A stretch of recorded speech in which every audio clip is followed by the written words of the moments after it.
Buen día, cuarto año, ¿cómo están? Espero que se encuentren bien, tanto ustedes como sus familias.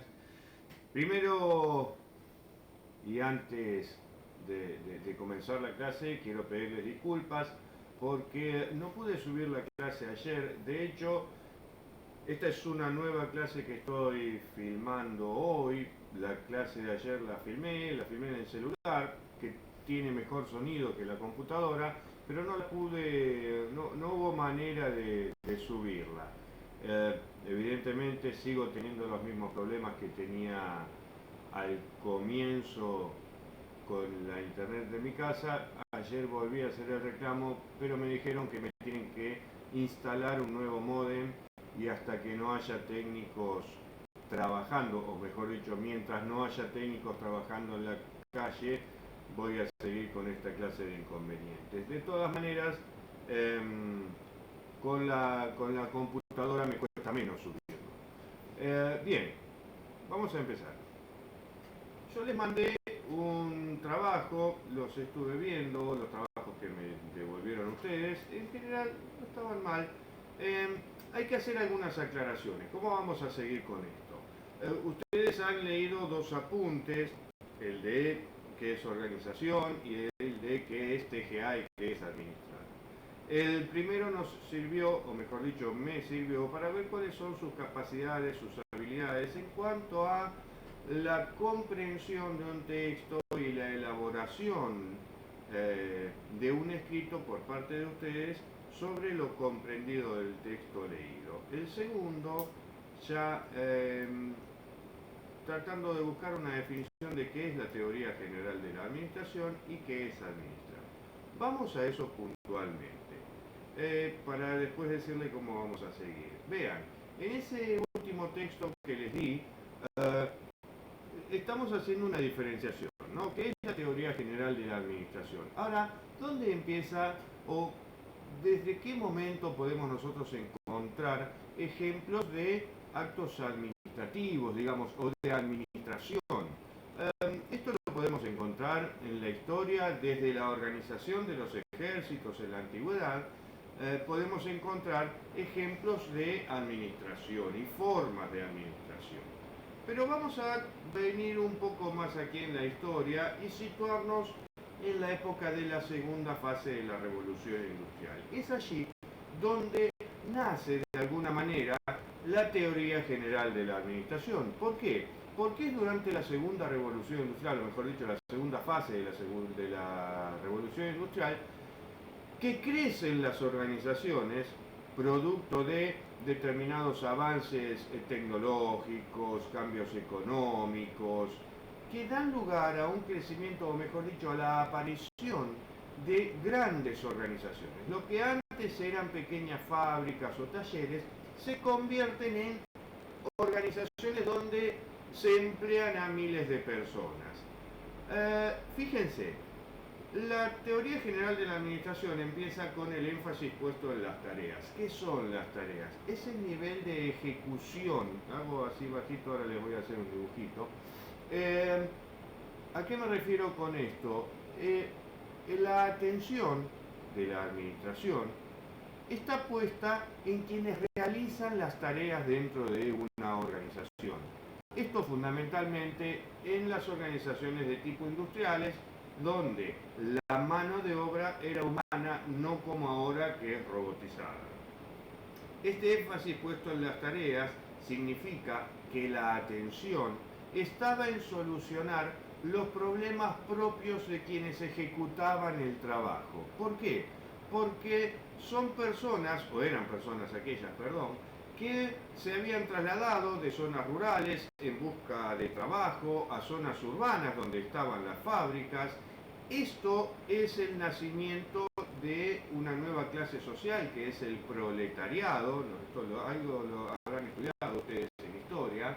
Este proletariado era justamente estas personas que antes vivían en áreas rurales, que tenían trabajos artesanales o que trabajaban en el campo, y ahora, acá, con el cambio en la segunda revolución industrial, pasan a trabajar en grandes fábricas, con horarios, con jefes, con tareas rutinizadas de alguna manera o que se pretende que sean rutinizadas. ¿Qué significa esto? Que hacen tareas que son repetitivas, que son monótonas.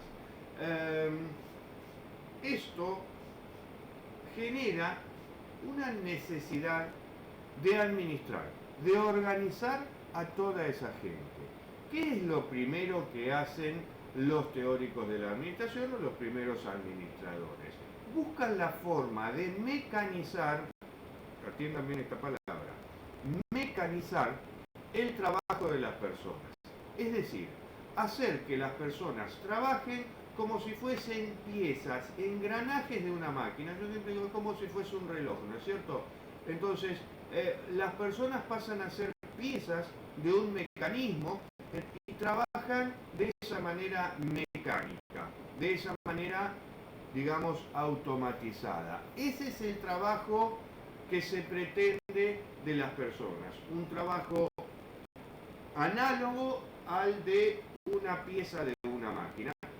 ¿Qué características tiene esto? Las piezas son reemplazables, las personas también, en este caso, ¿sí? Porque cuando una persona no cumple con la función que debe cumplir como pieza de la maquinaria, tiene que cambiarse por otra.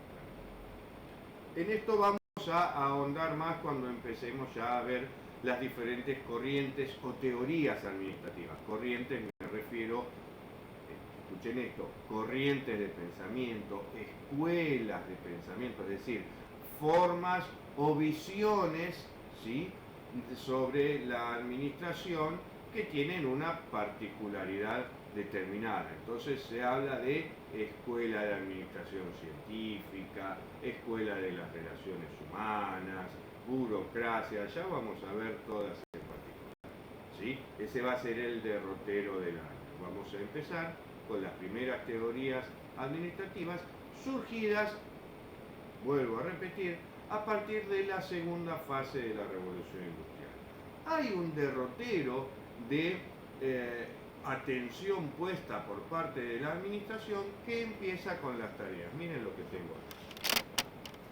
Me conseguí un pizarrón. Ay, miren qué lindo. A ver, el énfasis, la administración comienza poniéndolo en las tareas, luego en la estructura, ahora vamos a ir a esta parte del pizarrón, luego en la estructura, en las personas, en el ambiente y en la tecnología. Este es el derrotero, digamos, cronológico, ¿sí?, desde el comienzo de la teoría administrativa con la segunda fase de la Revolución Industrial, con la atención puesta en las tareas. Y ahora síganme un cachito del otro lado. Las tareas, ¿quiénes las realizan? Miren, estos que están acá, esto es un organigrama, ¿sí? Estos que están acá son los que realizan las tareas, ¿sí? Entonces, el primer énfasis está puesto aquí abajo. Luego, ¿sí?, la teoría administrativa se preocupa de la estructura, es decir, de cómo tiene que funcionar el todo, cómo tiene que ser la autoridad, la comunicación, definir qué es autoridad, qué es comunicación, cómo tiene que funcionar la organización como el todo, ¿sí? Luego viene el énfasis puesto en las personas. ¿Por qué? Porque en definitiva, dentro de estos cuadraditos, ¿qué cosa hay? Hay personas. Entonces hay que entender el comportamiento humano dentro de las organizaciones. Y ese es el énfasis que se pone en las personas, como las relaciones, como además hay, y esto lo hablamos a principio de año, además de estas estructuras, que ahora vamos a ver esas diferentes formas, hay una estructura informal que es la que se compone de todos los vínculos y relaciones entre las personas dentro de la organización. Esa estructura informal convive con esta estructura que es la estructura formal de la organización. Aquí está determinado en la estructura formal cuáles son las funciones. ¿Se acuerdan que podíamos dividirla así de manera vertical? Y de manera horizontal podíamos ver cuáles son los diferentes niveles de autoridad o de jerarquía. La autoridad viene ligada con la responsabilidad. Acá hay un principio que ya vamos a ver que se llama unidad de mando, pero eso vamos en un ratito. Luego el énfasis está puesto en el ambiente, ¿sí? A ver, ¿qué significa esto? Las organizaciones son sistemas abiertos. ¿Qué son los sistemas abiertos? Por ejemplo, los seres vivos somos sistemas abiertos. ¿Por qué? Porque tomamos de nuestro entorno aquello que necesitamos para subsistir. El ejemplo más claro que uno puede tomar es, por ejemplo, la comida, el agua o el oxígeno que tomamos del aire. Si nosotros nos cerramos, dejamos de respirar o dejamos de comer, consumimos nuestras energías y nos morimos. Lo mismo pasa con las organizaciones deben tomar del ambiente aquello que necesitan para seguir viviendo. Y luego viene la cuestión de la tecnología, cómo la tecnología, ¿sí?, atraviesa, pero no la tecnología necesariamente como la conocemos hoy, sino todas las tecnologías que están dentro de las organizaciones y las instituciones, ¿sí? Por supuesto también la tecnología como la conocemos hoy interfiere y atraviesa la organización. Vean, hay una... cuando yo empecé a dar esta materia hace muchos años, una de las cosas que decía cuando hablaba de las organizaciones era que las personas estaban dentro de un determinado ambiente físico de trabajo, compartían, por ejemplo, recursos edilicios. Hoy eso ya no existe porque la forma de las organizaciones ha cambiado. De hecho, fíjense la organización escuela cómo está funcionando en un ámbito virtual, no en un ámbito físico, y sin embargo sigue funcionando de la misma manera. Un paréntesis, creo que esto es el futuro de la educación. Fíjense cómo la tecnología también viene a ser un aspecto que requiere fundamental atención porque cambia la forma de las organizaciones. Vamos otra vez al pizarrón. En cuanto a la estructura, quiero acá que vean esta otra parte del pizarrón. Miren, a ver si me pongo de este lado. Acá tenemos tres tipos de estructura o tres tipos de organizaciones según su forma, según su estructura. La estructura vendría a ser como que si le sacara una radiografía. Acá tenemos una organización de tipo jerárquica. Fíjense, acá tenemos a quien ocupa, estos son diferentes cargos, ¿sí?, con diferentes funciones. Aquí tenemos a alguien que tiene la autoridad más alta dentro de la organización, luego tenemos un nivel intermedio de autoridad y luego tenemos el nivel más bajo. Acá hay tres niveles jerárquicos bien determinados. Fíjense, estos tres que están acá abajo, ¿de quién reciben órdenes? De este. Y este, ¿de quién recibe órdenes? De este otro. ¿Sí? Este que está acá, ¿le puede dar órdenes a estos tres? No. ¿Por qué? Porque este tiene autoridad sobre los tres que están justo debajo de él. Lo mismo este tercero. Esto se llama autoridad de línea, ¿sí? Esto se llama una cadena escalar. ¿Qué significa? Que hay diferentes escalas jerárquicas, ¿sí? Y que no se puede, ¿sí?, pasar por alto las líneas de comunicación y de autoridad que hay entre las diferentes funciones, ¿sí? Tampoco este puede dar una orden directa a este que está aquí abajo. ¿Por qué? Porque estaría violando lo que se llama el principio de unidad de mando. Atiendan bien esto, que se lo voy a repetir muchas veces durante el año. Una persona o un grupo de personas no pueden recibir órdenes de más de un jefe. ¿Qué significa esto? Que este, por más que tenga más autoridad que este, no puede ir directamente y darle una orden a estos de acá abajo. Tiene, si quiere, que dar una orden, tiene que hacerlo a través del jefe inmediato. El segundo tipo de organización es la que se llama organización funcional. Fíjense, esperen, esto vamos a ponerlo así, lo olvido, ¿está bien? Fíjense que acá sí las cosas empiezan a mezclarse. ¿Qué es esta organización funcional y a qué apela la organización funcional? A la especialización. ¿Qué significa especialización? Que tenemos de la misma manera una autoridad, luego tres en el nivel medio, tres cargos diferentes, pero cada uno tiene una especialidad distinta. Vean, imagínense ustedes que si esto fuese la escuela, tuviésemos, en vez de una directora, Verónica, tuviésemos tres directoras. Esas tres directoras, una podría ser una directora, no sé, pedagógica, otra una directora de cuestiones ligadas específicamente a lo burocrático, los trámites, lo que se llama las cuestiones administrativas. Y una tercera directora de, no sé, de tecnología, ¿sí? Porque la tecnología ustedes saben que atraviesan todas las materias, ¿sí? Por eso estamos acá en este espacio virtual. Supongamos que tuviésemos tres directoras con el mismo nivel jerárquico, pero con especializaciones diferentes.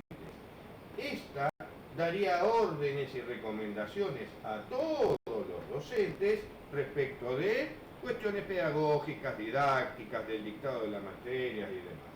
Esta respecto de cuestiones del cumplimiento de normas, de la presentación de documentación y demás. La asistencia y esas cosas. Y esta tercera, se me ocurre, daría órdenes y recomendaciones, bajaría recomendaciones y órdenes a todos los docentes sobre cuestiones ligadas a la tecnología y la implementación de la tecnología de manera transversal en todas las materias. Esto sería un tipo de organización funcional. ¿Por qué? Porque está determinada su característica principal por diferentes funciones. En este caso que les digo, en el ejemplo, funciones de índole pedagógico, de índole, no sé, administrativa, mal llamada administrativa en realidad, y de índole tecnológico, ¿sí? Habría entonces tres directoras y todos los profesores responderían a esas tres directoras. No hay acá el principio que sí hay de unidad de mando en la organización de tipo jerárquica. ¿Qué se aprovecha acá? La especialidad. Acá tendríamos una directora especialista, una pedagoga, especialista en cuestiones pedagógicas y didácticas, un especialista en cuestiones, digamos, de la secretaría, se podría decir, y una especialista, una tecnóloga, una directora tecnóloga o director tecnólogo, especialista en esto de la tecnología y su transversalidad. Ese aprovechamiento de las especialidades es lo que, digamos, se defiende como argumento o se utiliza como argumento en defensa de esta forma de organización. ¿Cuál es el problema? Es que acá los límites entre las diferentes funciones y especialidades pueden no ser muy claros y terminar metiéndose en cuestiones que le corresponden a o en cuestiones que le corresponden a En definitiva, los de acá abajo no sabrían exactamente a qué órdenes responder. ¿Se entiende? Puede ocurrir en este tipo de organización lo que se llama dualidad de mando, que significa que haya dos mandos u órdenes que sean contradictorias entre sí. Es decir, uno le dice blanco, otro le dice negro, ¿qué hace? ¿Se entiende, no? ¿Sí? Es como ustedes cuando les piden permiso a sus papás para hacer algo, para salir y demás. Van y le preguntan a la mamá y después le preguntan al papá y los dos les dicen cosas diferentes. Ustedes, por supuesto, siempre pongo esto como ejemplo, se quedan con la que les conviene. El tercer tipo de estructura organizacional es la mixta. ¿Qué es la mixta? Fácil. Es igual a la estructura jerárquica, fíjense, ¿sí? Aquí podemos dividirla en funciones de manera vertical y horizontal en diferentes niveles jerárquicos, pero aparece esto, miren. Esto que aparece acá, ¿ven? Que sale otro acá para el costado, es lo que se llama staff. ¿Qué hace? ¿Qué hace el staff? El staff asesora, es un especialista que asesora a quienes están aquí en lo que se llama la línea, ¿sí? Hay diferentes funciones. Estas son funciones de línea Y esta es una función de staff. ¿Quiénes están acá?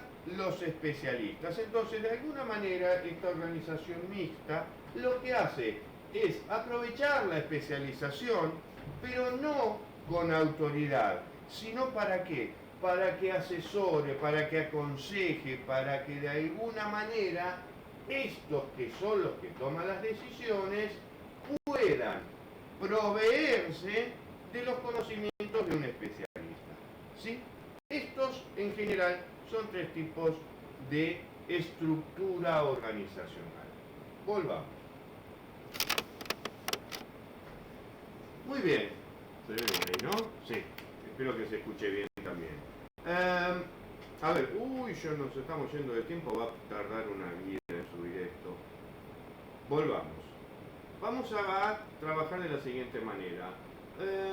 Yo les voy, para la próxima clase vamos a empezar vamos a utilizar esta herramienta Zoom, que ya la han usado, para que ustedes se saquen las dudas respecto de todo esto. Ya han leído dos apuntes, se van a sacar las dudas, vamos a organizarlos bien, van a sacarse las dudas en esa clase que haremos a través de Zoom, y cualquier duda que tengan, yo contesto los mensajes, abro los mensajes del campus y los contesto. Toda duda que ustedes tengan, me la consultan a través de los mensajes de campus que yo los contesto.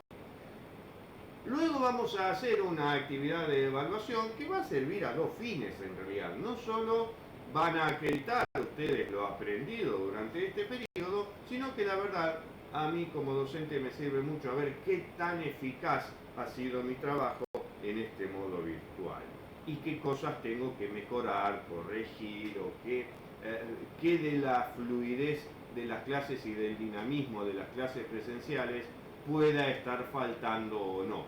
Si nos falta el ida y vuelta, vamos a ver la experiencia del Zoom que nos deja. Me parece que va a ser muy rica, verles la cara va a ser muy lindo.